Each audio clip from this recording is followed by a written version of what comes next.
Good afternoon. आज का हमारा टॉपिक है चंबल सिंचाई परियोजना। चंबल जो नदी है उसके बारे में अपने पूर्व में अध्ययन कर चुके थे कि इसका उद्गम कहाँ है, उसका बहाव क्षेत्र और किस नदी के अंदर यह मिलती है। इसका हम संक्षिप्त विवरण फिर मैं आपको बतला दूं कि चंबल नदी का उद्गम इंदौर के निकट महू छावनी के पास विंध्याचल की पर्वत श्रेणियों से हुआ है तथा यह मध्य प्रदेश और राजस्थान में लगभग 1045 किलोमीटर प्रवाहित होकर अंत में इटावा उत्तर प्रदेश के निकट यमुना नदी में मिल जाती है। इस नदी की यह विशेषता है कि इसकी घाटी गहरी और संकरी है जिस पर बांध बनाना सरल है। चंबल जो परियोजना है एक बहुउद्देशीय परियोजना है जिसमें सिंचाई, विद्युत उत्पादन इसका प्राथमिक उद्देश्य है। इसके अतिरिक्त पेयजल पूर्ति, बाढ़ नियंत्रण, भूमि कटाव अवरोधक, मछली पालन, वृक्षारोपण आदि उद्देश्यों को भी इसके क्रियान्वयन में दृष्टिगत रखा गया है। चंबल परियोजना राजस्थान और मध्य प्रदेश की संयुक्त परियोजना है तथा इसमें राजस्थान की 50% की भागीदारी है। यह योजना 1950 में केंद्रीय जल शक्ति बोर्ड ने स्वीकृत की और इसके अंतर्गत चंबल नदी पर बांधों का निर्माण कर इसके जल का सिंचाई और विद्युत उत्पादन में उपयोग करना है। चंबल नदी का जो उद्गम आपको मैंने बतला ही दिया, यमुना में मिल जाती है। इस नदी की विशेषता है कि इसकी घाटी गहरी और संकरी है जिस पर बांध जो बनाना है वो सरल है। इसका तल पथरीला है और इसकी नदी में प्राकृतिक जलप्रपात है जिसका उपयोग संभव है। चंबल की प्रमुख विशेषता यह है कि इसमें वर्ष पर्यंत जल रहता है जो सिंचाई या विद्युत उत्पादन के लिए आवश्यक है। चंबल एक उपजाऊ प्रदेश से प्रवाहित होती है, अतः सिंचाई का जल कृषि विकास में पर्याप्त सहायक है। इन्हीं समस्त तथ्यों को दृष्टिगत रखते हुए प्रथम योजना काल में ही इस योजना के प्रस्ताव को न केवल अनुमोदित किया गया अपितु इसको क्रियान्वित भी किया गया है। इस योजना को 3 चरणों में पूर्ण किया गया। प्रथम जो चरण है उसके अंदर गांधी सागर बांध एवं विद्युत गृह बनाया गया, कोटा सिंचाई बांध और इसके दोनों ओर नहरों का निर्माण किया गया। द्वितीय चरण में राणा प्रताप सागर बांध, राणा प्रताप विद्युत गृह का निर्माण किया गया। तृतीय चरण में जवाहर सागर बांध और जवाहर सागर विद्युत गृह का निर्माण किया गया। चंबल परियोजना के अंतर्गत गांधी सागर बांध का निर्माण मध्य प्रदेश के मंदसौर जिले में स्थित 84गढ़ दुर्ग से 8 किलोमीटर नीचे किया गया है। इसकी लंबाई 513.50 मीटर तथा ऊंचाई 62 मीटर है तथा इसकी भराव क्षमता 580 वर्ग किलोमीटर है।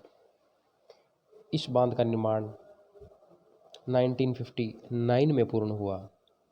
इसमें 1.15 लाख किलोवाट विद्युत उत्पादित होता है।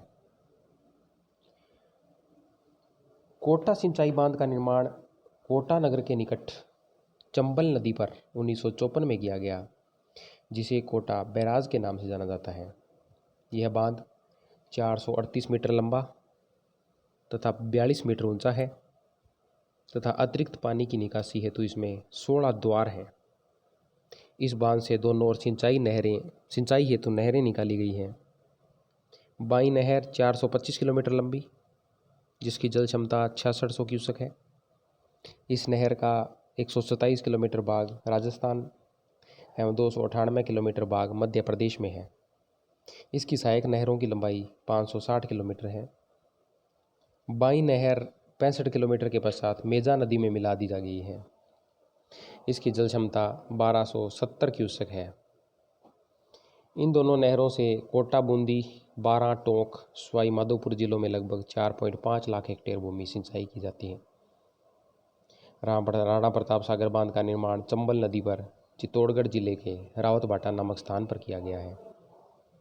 बांध की लंबाई 1100 मीटर तथा ऊंचाई 36 मीटर है। बांध के ठीक नीचे विद्युत गृह बनाया गया है। जवाहर सागर बांध का निर्माण कोटा बैराज से 16 किलोमीटर दूर बोरवास गांव के निकट है। यह बांध 440 किलोमीटर लंबा और 45 मीटर ऊंचा है और यहाँ 33 हज़ार किलोवाट की 3 विद्युत इकाइयाँ संचालित की जा रही हैं।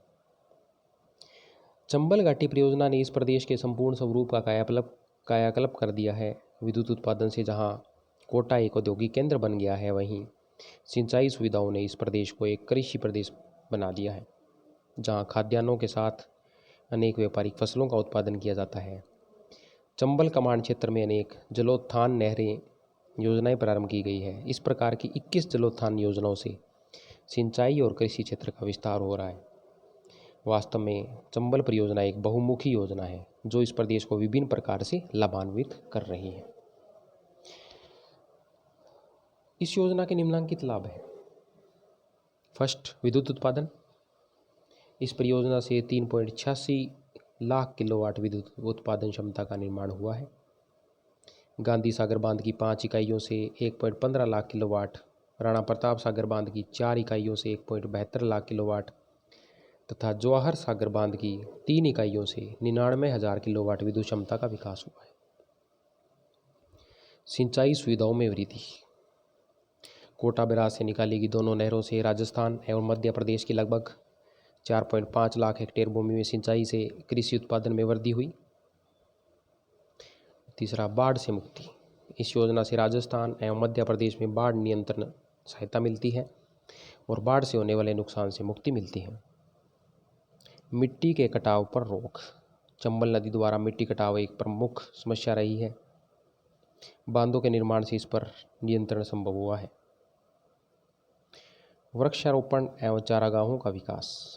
सिंचाई के साधनों का उपयोग कर पहाड़ी ढलानों पर और अन्य क्षेत्रों में वृक्षारोपण कर वन संपदा की वृद्धि की गई तथा विभिन्न क्षेत्रों में चारागाहों का निर्माण तथा विस्तार संभव हुआ है।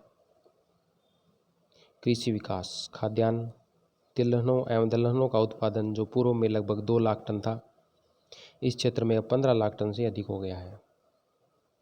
मत्स्य पालन। वृहद जलाशयों एवं नहरों में मछली पालन आरंभ हुआ, जिससे प्रति वर्ष लगभग 10 से 15 करोड़ रुपए की आय वृद्धि हुई तथा इससे रोजगार के अवसर भी प्राप्त हुए हैं। अब हम दूसरी मुख्य जो सिंचाई नहर परियोजना है वो है इंदिरा गांधी नहर परियोजना। इंदिरा गांधी नहर परियोजना न केवल राजस्थान अपितु भारत की प्रमुख सिंचाई परियोजना है, जिसका मूल उद्देश्य है